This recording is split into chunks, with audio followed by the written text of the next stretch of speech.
결국 김현지 실장이 출석하지 않은 채 약 한 달간의 이재명 정부의 첫 국감이 끝나버렸습니다. 의원님께서 절대 출석 안 할 거라고 말씀을 하셨는데요. 역시나 국민의 앞에 서지 않은 채 정쟁만 남고 의혹은 더욱 커졌습니다. 자, 이번 국정감사 역대 최악의 국감이다라는 평가까지 받고 있습니다.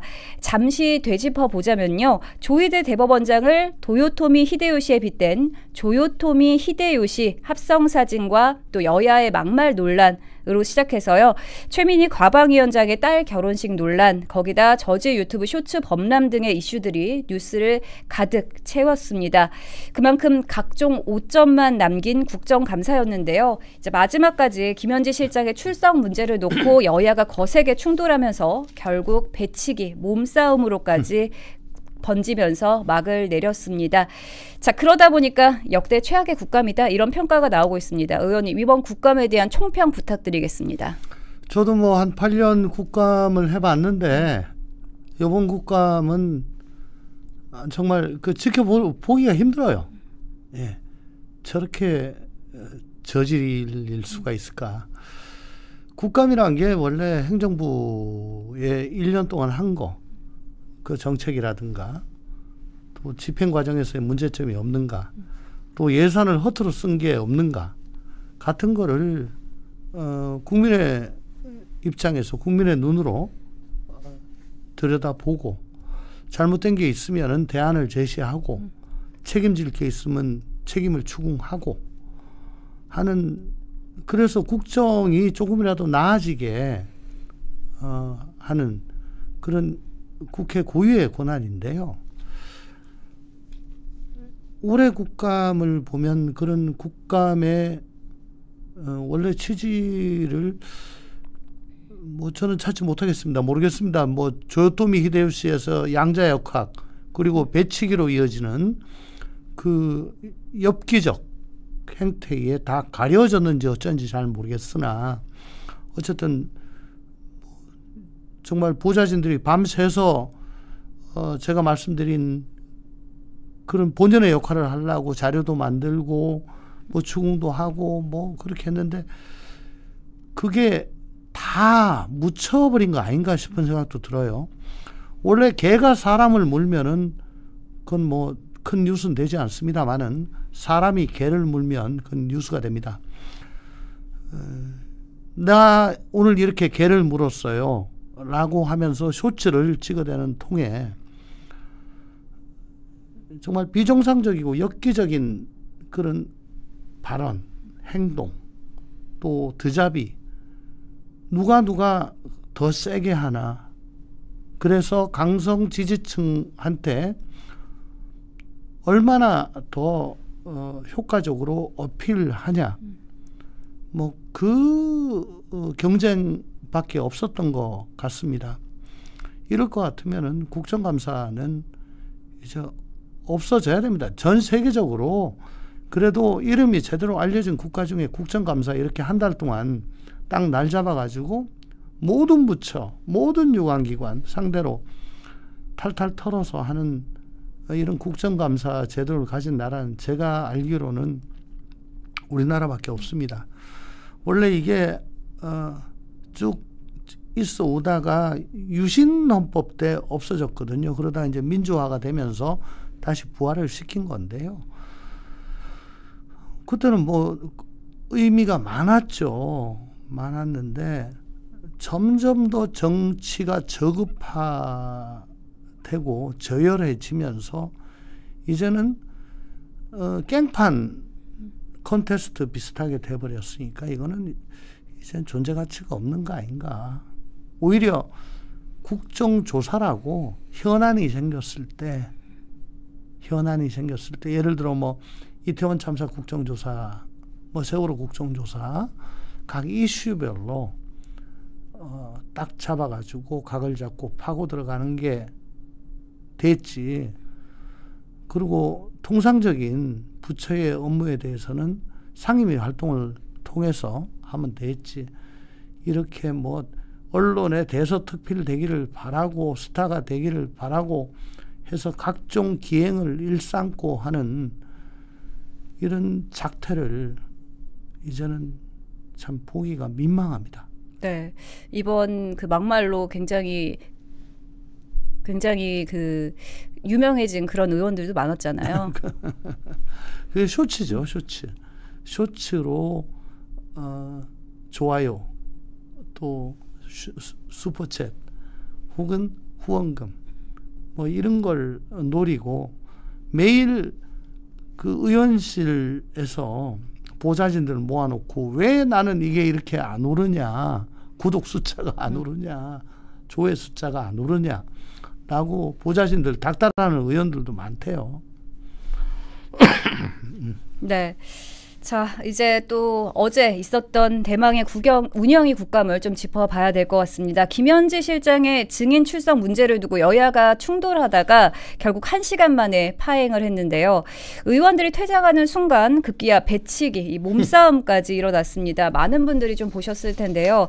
국회 선진화법까지 만들어 놓고 이렇게 수준 낮은 행동을 하는 걸 보면서 여야 진영과 상관없이 정말 많은 국민들이 실망을 하지 않았을까, 이런 우려의 목소리가 높습니다. 이 장면은 또 어떻게 보셨습니까? 글쎄, 어제 제일 먼저 우리 주진우 의원한테 당신 그 이해충돌이다, 앉아있을 곳은 의원석이 아니고 저 증인석 저쪽 저 피감기관 쪽에 앉아있어야 되는 거 아니냐라고 시비를 건 사람이 최현일 국회의원이었어요. 그리고 그 배치기 하면 고함 지르면서 배치기 한 분이 이름이 잘 생각이 안 나네. 네. 어쨌든 이기현 의원. 이 두 의원 다 지금 민주당 기준으로 봤을 때는 그렇게 막 강성이라고 평가가 되지 않고 오히려 차분하다, 그런 평가를 받던 분이었거든요. 근데 그런 분들이 갑자기 이렇게 돌출 행동을 하니까 좀 많이 놀랐습니다. 야, 이제는 저렇게 이상한 말과 행동을 하지 않으면은 민주당 국회의원으로서 살아가기가 힘든 건가 라고 하는 그런 생각이 좀 들었고요. 어제 그 뭐 서로가 피해자라고 하는데 송은석 대표하고 네. 이기현 의원하고 제가 검사할 때 보면 이제 그 폭력 사건들이 많이 오잖아요. 내가 때렸다라고 얘기하는 사람 한 명도 못 봤습니다. 다 자기가 맞았대요. 다 맞았대. 옛날에 뭐 CCTV도 잘 없고 하니까 그러면 이제 그걸 쌍방을 전부 다 입건해가지고 피의자로 만드는 사건으로 갈 수밖에 없는데, 이거는 카메라가 찍고 있었잖아요. 거기다가 국회의원이고 하면은 그 양쪽이 다 자기가 피해자라고 했다가 아마 역풍이 불 걸 생각을 할 건데, 뭐 간단하게 말씀드리면은 네. 송은석 원내대표가 이제 왜 그 발언을 못하게 하느냐고 막 추궁을 하고 정회가 돼서 이제 나가려고 하는데, 저 멀리서 이기현 의원이 왜 고함 지르냐고 막 자기가 고함 지르면서 막 굉장히 그쵸? 빠른 속도로 와요. 처음에는 송원석 의원이 그걸 잘 모르고 있다가 막 뭐 되게 시끄럽고 막 자기한테 오는 것 같아요. 쳐다보니까 이거 속도를 줄이지 않고 그냥 오더라고. 그러니까 치킨 게임이 순간적으로 돼버렸는데, 거기서 치킨 아웃을 해버리면 모양이 빠지니까 오히려 딱 그 이기현 의원 앞에 자기를 갖다 딱 들이대면서 조금 내밀었던 것 같아. 그러니까 기죽지 않으려고 내밀었던 것 같은데, 뭐 누가 가해자다 피해자다 할 거 없이 이거는 이기현 의원이 맥락 없이 그냥 고함 지르고 쫓아온 건 맞습니다. 네. 나도 떠야 되겠다.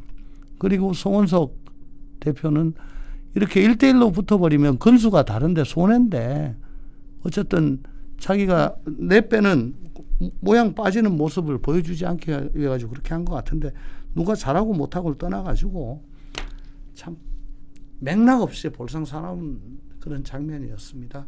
근데요, 어저께 김현지 실장이 뭐 그 가지고 계속 싸웠잖아요. 네.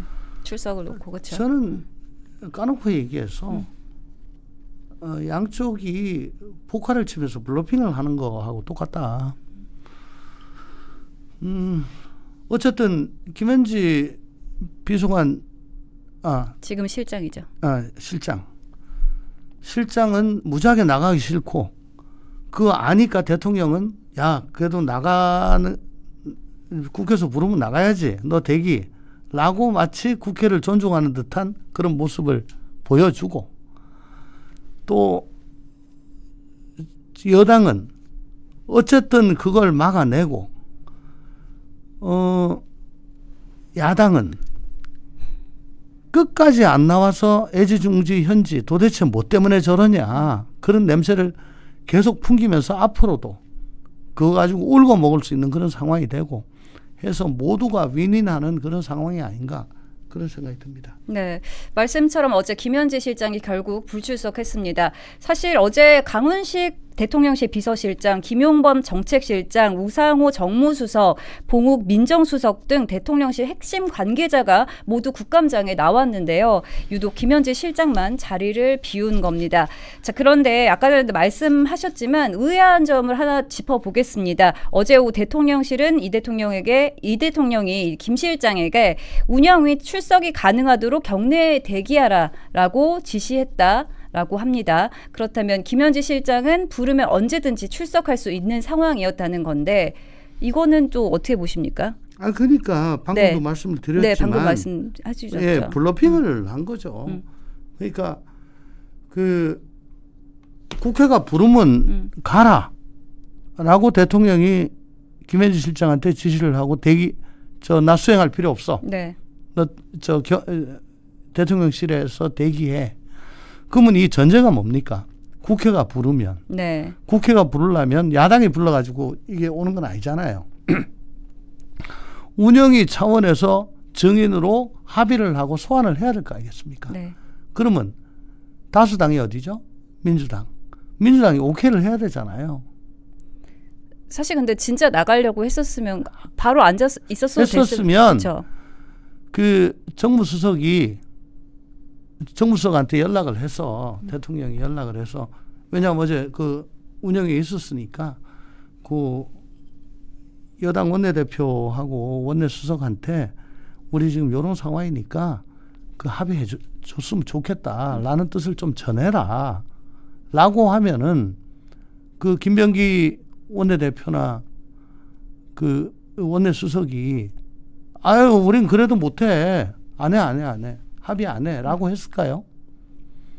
그거 없었잖아요. 네, 그렇죠. 그러면서 국회가 부르면 간다.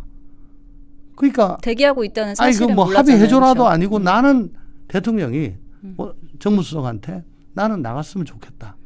내 뜻을 좀 전해라. 내 뜻만. 라고 한다면 이거 합의 안 했을까요?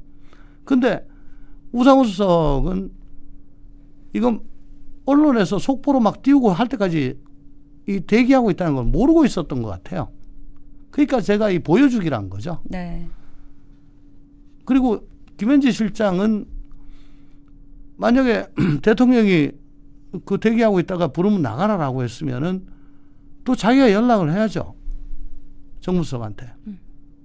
대기 중이다. 혹은 비서실장한테. 나 지금 대기 중인데 대통령께서 이러고 저러고 해가지고 오늘 강원도 행사에 수행하지 말고 여기 대기하고 있다가 국회에서 합의가 돼가지고 부르면 나가라고 해서 지금 여기 있습니다.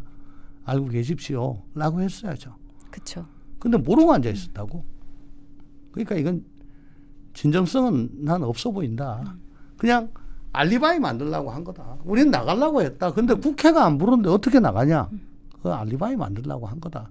만약에 국민의힘이 다수당이고 국민의힘이 운영위 위원장을 맡고 있다면은 뭐 그 말이 조금 맞아 들어갈지도 모르겠어요. 근데 그거 아니잖아요. 네. 지금 운영위는 완전히 민당이 마음대로 하는 곳이거든. 그 여당이 그 마음대로 하는 곳인데 그걸 국회가 안 불러서 못 갔다. 라고 하는 거는 좀 안 맞죠. 네, 국민의힘에서도 이걸 가지고 일종의 짜고 치는 거다 이렇게 밝힌 바 있습니다. 자, 이번에는 강훈식 비서실장의 발언도 좀 짚어보도록 하겠습니다. 강선우 당시 여가부 장관 후보자가 여러 중요한 결정을 앞두고 여러 사람들과 통화하는 과정이었고 그 과정에서 우리 비서관 그러니까 김현지 당시 총무비서관과도 통화가 있었다. 그래서 김 비서관을 불러서 주의를 줬다. 다시는 그런 일이 없도록 하라라고 지시를 했다고 하는데요. 자, 이 말을 두고 결국 김현지 실장이 실세라는 걸 인정하는 거 아니냐 이런 목소리도 나오고 있습니다. 이 부분은 어떻게 좀 해석하셨습니까? 저번에 한참 됐는데 김현지 실장이 실세 아니냐 그랬더니 그때 강훈식 비서실장이 어디 뭐 유튜브 나왔나 방송 나왔나 내가 실세입니다. 맞습니다. 라고 얘기를 한 적이 있어요. 그래서 세상에 자기가 실세라고 얘기하는 실세가 어디 있냐. 그건 남들이 인정을 해주는 거지. 이번에도 내가 김현지 실장한테 다시는 이런 일 없도록 해라 라고 경고했다. 주의했다. 이게 내가 실세다 라고 하는 건데 굳이 이런 얘기를 왜 합니까? 박근혜 대통령 때 문고리 3인방이 있었고 또 김기춘 실장이 있었죠. 밖에서 보면은 김기춘 실장이 완전히 비서실을 장악하고 문고리 3인방도 김기춘 실장 밑에서 지시를 받는 걸로 알고 있었는데 사실 안 그랬거든요. 네. 제가 뭐 계속해서 말씀드립니다만은 이런 대통령 중심제 국가, 특히 대통령실 같은 그런 기관에서는 나는 장관급이야, 차관급이야, 1급이야, 2급이야 이런 급수 지위에 높낮이는 의미가 없어요. 최고 권력자와의 거리, 최고 권력자와의 관계, 최고 권력자와 얼마나 오랫동안 알고 지냈느냐. 그게 계급장하고는 계급장은 무시해도 됩니다. 그렇기 때문에 어제 또 굳이 이런 얘기를 했다는 게 강훈식 실장이 네. 그 김현지 부속실장이 더 실세다라는 거를 역설적으로 반증하는 거 아니냐 싶고 강선우 후보자가 중요한 결정을 앞두고 여러 사람들과 통화를 하는 과정이었다. 나 처음 들었는데 그러니까 이게 아마 강선우는 가만히 있는데 김현지가 먼저 전화해가지고 너 좀 그만둬라 라고 한 게 아니고 여러 사람하고 통화를 하면서 그 중에 하나가 김현지였고 거기서 그만두는 게 어떻겠느냐라고 수동적으로 얘기를 한 거다라는 취지로 얘기를 한 것 같은데 네. 적어도 장관 후보자면은 그리고 그때 당시에 갑질로 인해가지고 그렇게 문제가 됐다면 이거 여러 사람하고 얘기 못합니다. 이거는 대통령의 통치권에 이 지장을 주느냐 마느냐 나로 인해 가지고 그러면 여기서 드랍을 하는 게 대통령한테 도움이 될 거냐 그냥 가는 게 도움이 될 거냐 이런 아주 어려운 정무적인 그 판단을 거쳐야 돼요. 그걸 여러 사람하고 얘기를 나누면서 너는 어떻게 생각해? 아 그래? 알았어. 라고 하면서 여러 사람하고 얘기를 나눌 일은 아닙니다, 이게. 그리고 이런 것 같으면은, 당시 용산에서는 그때 교육부 장관은 낙마를 시키고, 여가부 장관 후보자는 그냥 데리고 가는 걸로 결정이 났었고, 또 그게 그렇게 보도가 됐고 다들 그렇게 되는 걸로 알고 있었거든요. 그러다가 갑자기 사퇴 발표가 난 거예요. 그렇기 때문에 아마 강선우 후보자 자신도 교육부 장관 낙마 이진숙 장관이었죠. 후보자 거기를 낙마시키고 나는 데리고 가는 걸로 그렇게 알고 있었을 거라고 저는 생각이 됩니다. 그때 당시 객관적인 사정이. 그래서 좀 어색하다. 안 맞다. 객관적인 상황하고는 안 맞다라는 생각이 듭니다. 네, 말씀대로 의혹은 계속해서 커지고 있는 것 같습니다. 김현지 실장 출석 논란은 한 사람의 문제가 아니라 대통령실이 국민 앞에서 얼마나 열려있고 투명한가의 문제로 이어질 것입니다. 감추려고 할수록 의혹은 더욱 커질 수밖에 없겠죠. 앞으로 이제부터라도 숨지 말고 더 국민 앞에 직접 나서야 될 때가 아닌가 싶습니다. 아마 이 정부 임기 내내 김현지 얘기 나올 겁니다. 그렇죠. 앞으로 계속해서 나올 것이라고 계속 봅니다. 나올 겁니다. 네. 결론적으로 또 여러모로 아쉬움이 많이 남았던 국정감사가 아니었나 이런 생각이 들고요.